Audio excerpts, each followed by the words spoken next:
똑딱이 주식 2월 29일 시장 브리핑입니다. 자, 어느덧 2월장이 끝났고요. 이제 3월장이 시작이 됩니다. 일단은 지수가 좋아져야만 시세도 좋아진다. 이런 점에서 오늘은 나스닥, 코스피, 코스닥 지수의 기술적인 체크점을 오래간만에 먼저 살펴보도록 할게요. 마크 잔디 무디스 수석 이코노미스트가 미국 경제를 낙관한다 하면서 그 세 가지 이유를 제시했는데요. 첫 번째로는 미국의 인플레이션이 합리적인 속도로 완화가 되고 있다. 일단 인위적인 인플레이션 하락 유도는 아니기 때문에 여자 합리적인 속도로 완화가 되고 있다. 이런 점이고, 두 번째는 이제 금리 인하가 대기하고 있다. 저는 이제 빠르면 6월부터 첫 번째 금리 인하가 예상된다 이렇게 말씀을 드려왔는데요. 일단 올해는 두 번에 걸친 금리 인하가 예상이 되고 주로 하반기에 예상이 된다 이렇게 보시면 될 것 같습니다. 그리고 세 번째는 미국 소비자들의 견조한 소비 이거를 이유로 들었는데요. 고용 시장 안정이 이러한 견조한 소비의 기반이 되고 있죠. 미국 경제는 그동안 침체를 경고했다가 또 연착륙을 주장했다가 이렇게 의견이 갈려왔는데요. 저 같은 경우는 향후 미국 경제는 이제 궁극적으로 AI 반도체 중심의 경제가 성장하고 그다음에 물가 상승률이 적절한 수준에서 균형을 맞추면서 조절이 되는, 그러니까 한마디로 골드락스가 만들어질 가능성이 있다 이렇게 저는 보고 있습니다. 이러한 골드락스가 만들어질 경우에는 미국 증시 역시 많이 올랐다고 하더라도 쉽게 꺾이기는 어려운 그러한 여건이 되겠죠. 다만 지금은 1월 PC 물가지수 발표를 앞두고 주식시장이 경계 심리를 나타내고 있는 구간인데요. PC 물가지수가 상승할 경우에는 금리 인하가 지연될 우려감이 있다. 뭐 이런 부분 등이 나타날 수 있기 때문에 이러한 부분을 경계하고 있는 거죠. 나스닥 지수는 2월 21일에 2월 22일에 만든 바로 요 상승 갭입니다. 요 초록색 선 범위인데요. 여기로 조정이 나타났다가 다시 올라갈 거냐, 아니면 요 맨 위 초록색 선 지지를 받고 다시 올라갈 거냐, 둘 중에 하나다라고 저는 예상을 하고 있는데요. 일단 어디에서 일단 이 갭을 메우고 나서, 그러니까 아래 초록색 선까지 밀렸다가 여기 지지받고 다시 올라가느냐, 위에 초록색 선의 지지를 받고 다시 올라가느냐, 이 두 가지의 위치를 이후 흐름에서 확인은 해봐야 되겠지만 궁극적으로는 이러한 16,212 포인트의 전고점을 돌파하면서 역사적 신고점은 경신할 것이다 이렇게 저는 보고 있습니다. 일단 어떤 흐름을 거쳐서 역사적 신고점을 경신할 것인가, 그거는 이제 오늘과 내일장 흐름이 중요하겠네요. 한편 이제 코스피 지수, 이제 국내 시장 지수도 좀 살펴보면은, 최근에 이제 코스피 지수 같은 경우는 수급상으로는 외국인들의 어떤 선물 같은 파생 포지션, 이 변동성에 연동돼서 지수가 등락하는 경우가 많고요. 시세적으로는 이제 뭐 삼성전자, SK 하이닉스 이런 대형주 또는 저 PBR 섹터의 등락에 지수가 연동되는 그러한 성격들이 많이 나타나고 있습니다. 오늘 저 PBR에서 기아, 현대차 이런 정도의 반등이 있었죠. 그러나 이외의 종목, 이외의 저 PBR 종목들은 매물 공방이 좀 많았고요. 오늘 삼성전자가 좀 버텼고 SK 하이닉스는 이제 좀 눌림을 약보합권에서 좀 보여줬는데요. 현대차 같은 경우를 한번 볼까요? 현대차 같은 경우는 지금 위치에서 보시면은 요 초록색 선, 제가 기준선으로 말씀드렸던 자리입니다. 요 위에서 이제 추가적인 반등을 시도하고 있는 그런 모습이죠. 이 초록색 선을 기준으로 해서 정고점을 돌파해 나갈 수 있는가, 이게 중요합니다. 이거를 체크하는 게 중요하고요. 그다음에 삼성전자 같은 경우는 뭐 그렇게 올라가는 건 아니지만 그래도 시장 눌림에서 좀 방어적인 그런 모습을 나타내고 있는데요. 이거는 삼성전자가 이제 5세대 고대역폭 메모리 샘플을 갖다가 고객사에 제공했다, 이런 소식이 최근 알려지면서 외국인 수급, 외국인 매수가 삼성전자로 이번 주에 유입되면서 주가가 일단 방어적인 그런 모습을 나타내고 있다, 이렇게 보시면 될 것 같습니다.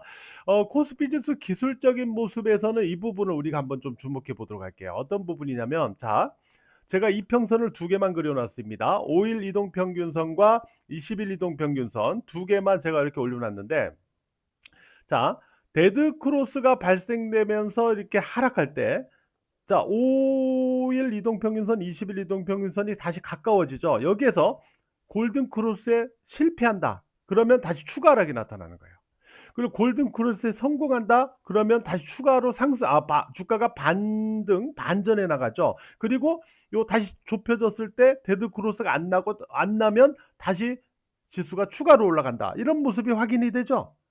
그러면 여기에서는 이제 데드 크로스가 나고 나서 골든 크로스가 났기 때문에 지수가 다시 반전이 됐던 거고요. 지금은 다시 5일 이동평균선과 20일 이동평균선이 좁혀졌죠. 여기서 여기처럼 데드 크로스가 나지 않아야만, 다시 5일선, 21선 깨고 내려가지 않아야만 이렇게 다시 상승이 나타날 수가 있습니다. 요걸 깨고 내려가느냐, 깨고 내려가지 않느냐, 요거를 체크하는 자리다. 요렇게 말씀을 드릴 수 있겠습니다. 요게 중요하다, 이렇게 말씀을 드리겠고, 그다음에 이제 코스닥 지수 같은 경우는 제가 설정해 드렸던 이 기준선이, 이 초록색 선이죠. 여기에 완전히 올라타지 못하고 있어요. 이거를 저점 지지로 해서 위로 양봉으로 올라가야만 이러한 직전 고점을 또 돌파 시도하면서 흐름을 계속 이어나갈 수 있는데, 아직 그 모습이 이 기준선에서 만들어지지 않고 있다, 이렇게 봐야 되고요. 수급적으로는 이제 이 코스닥 같은 경우는 이 기관들이 계속 매도하면서 시장을 압박하고 있는 거예요. 근데 이제 보시면은 이게 1월 30일부터 오늘까지의 코스닥 기관 수급을 보면은 2월 2일 날 970억, 그리고 2월 16일 날 겨우 뭐 눈꽃만큼 요 3억, 요 순매수 외에는 나머지 전부 순매도입니다. 아주 징그럽게 매도를 하고 있어요, 기관들. 이 기관들의 매도가 좀 진정이 되어야만 코스닥은 다시 활기를 찾을 수가 있을 것이다. 이렇게 일단 봐야 되고, 기술적으로는 아까 말씀드린 그 부분을 체크해 나가도록 합니다. 오늘 종목의 상황도 좀 이제 살펴보도록 할게요. 오늘 종목에서는 며칠 전 제가 관심을 갖고 보시라고 말씀드렸던 종목이 있었어요. 어떤 종목일까요?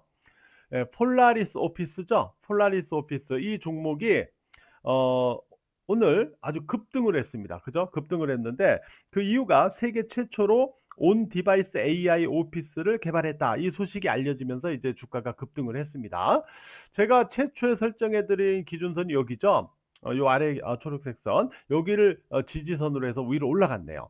자, 이제 폴라리스 오피스 같은 경우는 무엇을 체크하시냐면 위에 초록색 선 있죠? 여기 대략 7,400원 정도 되나요? 7,400원 정도. 여기를 갖다가 다시 매물 소화 과정에서 하향하지 않아야만 직전 고점 쪽을 향해서 이렇게 좀 시도를 좀 해나갈 수 있다. 이런 기준에서 요 가운데 초록색 선을 갖다가 단기적인 1차 지지선으로 좀 점검을 해 주시기 바랍니다.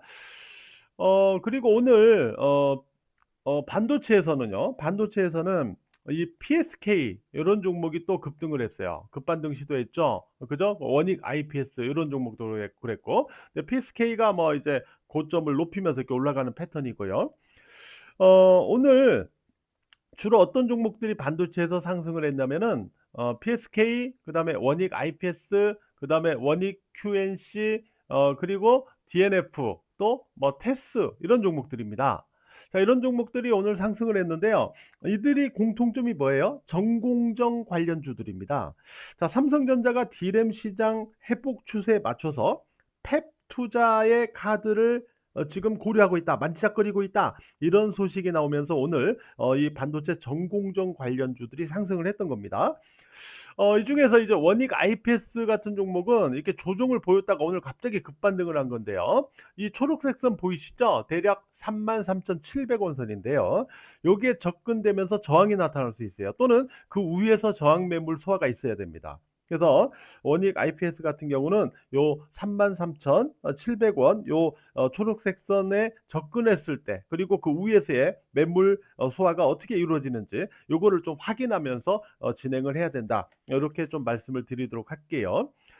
이번 주 상승했던 한미반도체, 그리고 PSK 홀딩스에선 오늘 아쉽게도 조정이 나타났습니다. 각각 PSK 홀딩스는 요게 요 초록색 선이 이제 눌림에서는 지지선이에요. 맨 위에 초록색 선을 깨지 않고 움직이면은 여전히 언제든지 다시 또 대반등을 해 나갈 수 있고요. 한미 반도체도 요 초록색 선을 지지하면서 움직이면 좀 더 수월하게 대반등을 시도할 수 있다. 이런 점에서 각각의 이 기준선을 좀 기준 중심으로 해서 좀 이렇게 체크를 해 보시기 바라고요. 그다음에 2차 전지에서는 오늘 에코프로하고 에코프로 BM이 반등을 했습니다.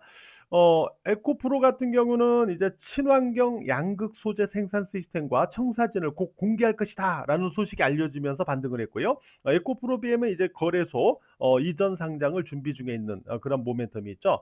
제가 에코프로 기준으로 이미 앞선 방송에서 말씀드렸습니다. 요 61만 3천 원을 저점 지지로 전환해서 움직여야 매매 유효 구간이 된다라고 그랬죠. 바로 요거를 즉 다음 주에 61만 3천 원을 지지로 해서 위에서 움직임을 유지해 나가는가 그러면서 매매 유효 구간을 만들어 주는가를 체크해 보시기 바랍니다.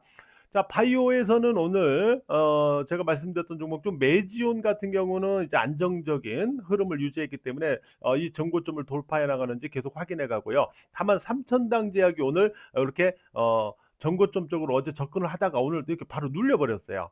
조정이 나타났는데 아래 초록색 선 보이시죠? 대략 77,700원입니다. 60일 이동 평균선이 있는 자리인데 여기를 지지하면서 움직여 줘야만 위 전고점 쪽으로 계속 수월하게 진행될 수 있는 그런 기반이 만들어질 수 있다. 이런 점에서 이러한 기준점을 갖고 체크를 해 주시기 바랍니다. 음 오늘 이제 2월장 마무리 매매하시느라고 고생들 많으셨고요. 연휴인데 연휴 기간 중에 제가 토요일이나 일요일 중에요. 모처럼 기술적인 패턴 공부를 좀 해보도록 할게요. 알았죠? 그 시간 기술적인 패턴 공부도 상당히 중요하기 때문에 토요일이나 일요일 날 방송을 할 예정입니다. 이 방송도 꼭 확인을 해 주시기 바랍니다. 예, 구독도 꼭 눌러 주시기 바라고요. 고생 많았습니다.